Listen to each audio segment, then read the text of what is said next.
8 দিন ব্যাহত হতে পারে বাংলাদেশের স্যাটেলাইট 1 এর সেবা। সৌর ব্যতিচারের কারণে আগামী 29 সেপ্টেম্বর থেকে 6 অক্টোবর পর্যন্ত কিছু সময়ের জন্য বাংলাদেশ স্যাটেলাইট 1 নির্ভর সম্প্রচার কার্যক্রমে সাময়িক বিঘ্ন ঘটতে পারে। গতকাল এক সংবাদ বিজ্ঞপ্তিতে এ তথ্য জানিয়েছে বাংলাদেশ স্যাটেলাইট কোম্পানি লিমিটেড। বিজ্ঞপ্তিতে বলা হয়, জিও স্টেশনারি স্যাটেলাইটের জন্য সৌর ব্যতিচার একটি সাধারণ মহাকাশীয় ঘটনা, যা বছরে দুবার ঘটে। ফলে স্যাটেলাইট নির্ভর সম্প্রচার কার্যক্রমে সাময়িক বিঘ্ন ঘটার সম্ভাবনা থাকে।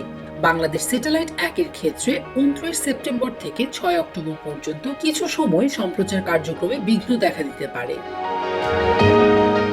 বিজ্ঞপ্তিতে আরো বলা হয়, সম্ভাব্য সূচি অনুযায়ী 29 সেপ্টেম্বর সকাল 9:35 থেকে 9:38 পর্যন্ত 3 মিনিট, 30 সেপ্টেম্বর সকাল 9:32 থেকে 9:41 পর্যন্ত 9 মিনিট, 1 অক্টোবর সকাল 9:30 থেকে 9:42 পর্যন্ত 12 মিনিট এবং 2 ও 3 অক্টোবর সকাল 9:29 থেকে 9:42 পর্যন্ত 13 মিনিট করে প্রচার কার্যক্রমে বিঘ্ন ঘটতে পারে।